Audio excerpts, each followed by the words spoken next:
नमस्कार साथियों, स्वागत है आपका। देखिए, हिंदी की क्लास में सबसे इम्पोर्टेंट है एक चीज जो कि हर एग्जाम में आता है आपका 1-2 नंबर के। यूपी पुलिस में भी ये आएंगे, तत्सम और तद्भव। तो बहुत से बच्चे इनको याद करते हैं, इनकी कोई सीमा नहीं है। याद करने को आप 500 शब्द याद नहीं कर सकते, 1000 भी हो सकते हैं। आप 500 याद कर लें, उसके बाद भी कोई ऐसा शब्द आ जाए पेपर में जो आपने कभी पढ़ा ही ना हो। लेकिन आज मैं आपको तत्सम तद्भव की एक ऐसी ट्रिक से बताऊंगा कि उस ट्रिक को जानने के बाद आप तत्सम तद्भव देखते ही पहचान जाएंगे। आपको एक भी शब्द याद करने की जरूरत ही नहीं है। तो चलिए शुरू करते हैं आज की क्लास और सीखते हैं तत्सम तद्भव की वो कौन सी ट्रिक है जिसको पढ़ने के बाद आपको बिल्कुल भी तत्सम तद्भव याद करने की जरूरत ही नहीं है। आज के बाद आप देखेंगे भी नहीं तत्सम और तद्भव की तरफ। बस एक बार आपको पढ़ने हैं, आपको शब्दों की जानकारी होनी चाहिए कि कौन सा शब्द कैसा होता है। इसीलिए आपको पढ़ने हैं बस, लेकिन याद नहीं करने तत्सम तद्भव। वो आपको देखते ही आपकी समझ में आ जाएंगे, जैसे गणित समझ में आ जाता है ना। तो जैसे अब 3 और 5 8 होते हैं। अब ये रटने वाली बात तो है नहीं। 4 और 16 20 होते हैं। तो अगर आप जोड़ना सीख जाएंगे तो आपको रटने की जरूरत नहीं है। ऐसे तो आपने रट लिया 3 और 5 और 4 और 16 कितने होते हैं, 20 और 8। लेकिन पेपर में आ जाए 5 और 5 कितने होते हैं तो वो आप छोड़े आएंगे। लेकिन अगर आपको जोड़ने का तरीका आता होगा तो आप उसको बिल्कुल ठीक करके आएंगे। 5 और 5 10 होते हैं। इसी तरह तत्सम तद्भव की वो ट्रिक है कि उसको जानने के बाद आपको एकदम रटने की जरूरत ही नहीं है, बस पढ़ना है और पेपर में आपके सभी सवाल, हर क्वेश्चन ठीक होगा तत्सम तद्भव का देखते ही। तो देखिए कैसे होते हैं, वो ट्रिक क्या है। देखिए, आमचूर और अमचूर, आम्रचूर्ण और अमचूर, इसमें तत्सम और तद्भव क्या है। बहुत से बच्चों ने अगर पढ़े होंगे ये तो उनको पता होगा कि इसमें तत्सम कौन सा है और तद्भव कौन सा है।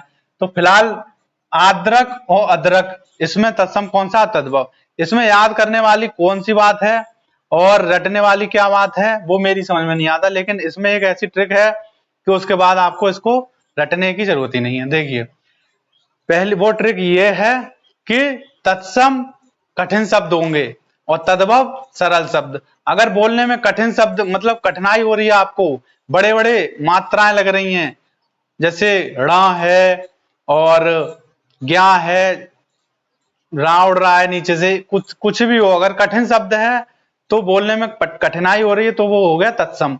तत्सम शब्द होते हैं संस्कृत के जो बोलने में कठिन होते हैं, लेकिन पढ़ने में एकदम सरल आसानी से पढ़ा जाए और बोलने में आसानी से बोला जाए, वो हो गए तद्भव। यही इसकी ट्रिक है। अब देखिए कैसे होते हैं सारे सवाल। आम्र चूर्ण, अब इस चूर्ण बोलने में आपको परेशानी हो रही है, ठीक है। लेकिन अमचूर ये बच्चा बच्चा बोल देगा, ठीक है।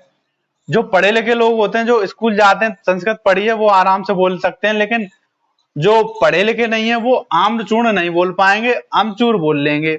तो ये तद्भव है जो हर कोई बोल ले, जो सरल शब्द है वो हो गया तद्भव।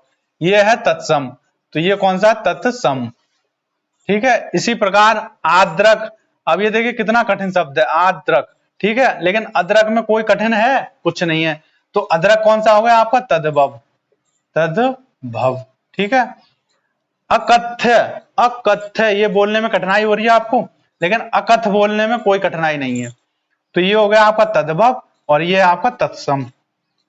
अब देखिए अग्रणी, अग्रणी ये भी कठिन है। देखिए रा आ गया इसमें और रा उड़ रहा है।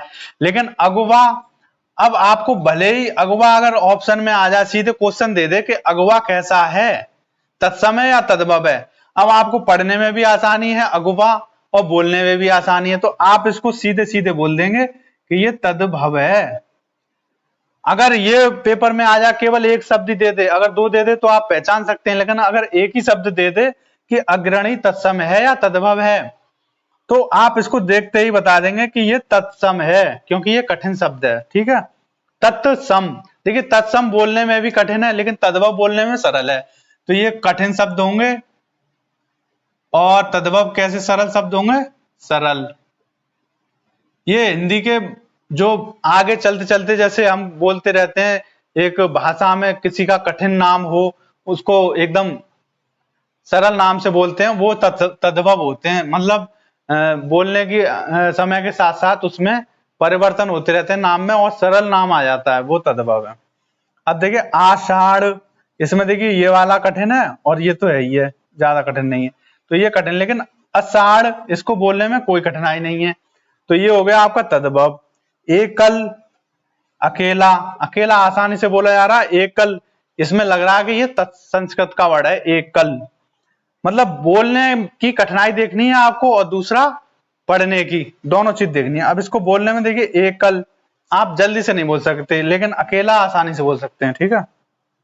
यमुना और जमुना, अब यमुना एकदम पढ़ा लिखा शब्द है, एकदम एक संस्कृत की भाषा का शब्द है कि यमुना, लेकिन जमुना या बोलने में कठिनाई, लेकिन जा बोलने में कठिनाई किसी को नहीं होगी। तो जमुना क्या होगा, तद्भव। काष्ठ और काठ दोनों का अर्थ होता है लकड़ी, लेकिन काष्ठ इसमें देखिए आधा सा आ गया तो ये कठिन शब्द हो गया, तो ये बोलने में कठिनाई हो रही काष्ठ, लेकिन काठ बोलने में किसी को कठिनाई नहीं है, तो ये कौन सा हो गया, तद्भव, ठीक है। इसी प्रकार ये देखिए गोपालक और ग्वाला, ग्वाला आसानी से बोल सकता है हर कोई, लेकिन गोपालक कठिन शब्द है, थोड़ा बोलने में कठिनाई है और पढ़ने में भी एकदम लग रहा है कि हाँ कोई शब्द है ये। गुंठन, घूंघट, घूंघट हर कोई बोल रहा है, गुंठन मतलब ऐसे शब्दों का युग्म, ऐसे शब्द मिला के जोड़ दिए गए कि उनको पढ़ने में कठिनाई हो रही है, भले ही कैसे कुछ भी हो। अगर आपको पेपर में अलग अलग इनमें ये पूछ लिया इनमें और इसमें तत्सम और तद्भव, तद्भव कौन सा है, तो घूंघट ये तो तद्भव हो गया, और ये कठिन बोलने में आ रहा है तो ये तत्सम हो गया, इसमें रटने वाली कोई बात नहीं। अब ये देखिए जूश, जुष्ठ और जूठा, इसमें कौन सा आसानी से बोला जा रहा है, जूठा, तो ये क्या है, तद्भव, और ये तत्सम हो गया। आप देखिए तृण और तिनका, अब तिनका आसानी से बोला जा रहा है तो तिनका क्या होगा, तद्भव, और तृण क्या होगा, तत्सम। पेपर में अगर आ जाए सीधे सीधे कि इनमें से कौन सा तत्सम है, अब उसमें ऑप्शन में हो तिनका, तृण, छाता, खांसी, तो इन सब में खांसी, छाता और तिनका में सबसे सरल कठिन बोलने में कौन सा है, तृण। तिनका आसानी से बोला जा रहा है, छाता आसानी से, खांसी आसानी से, लेकिन तृण बोलने में कठिनाई है और लिखने में भी, तो तृण क्या होगा, तत्सम।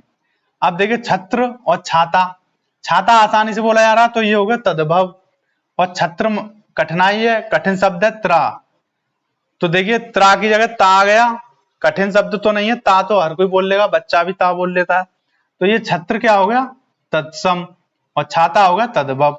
काश और खांसी, अब काश देख आपको पढ़ने में लगेगा काश तो सिंपल है तो ये तद्भव होना चाहिए, लेकिन नहीं, काश ऐसा शब्द है, ऐसे शब्दों का मेल कहीं आपको देखने को मिलेगा कि काश मतलब एकदम अलग तरीका का है, तो ये तत्सम शब्द है। खांसी आसानी से बोल लेगा, लेकिन बच्चा काश नहीं बोल पाएगा, काश कुछ भी बोल सकता है, ठीक है, तो ये हो गया तद्भव। कुछ ऐसे शब्द होते हैं जो कि आपको लगेंगे तद्भव लेकिन होंगे तत्सम, लेकिन अगर आप उनको ध्यान से देखेंगे तो आपको पता चल जाएगा।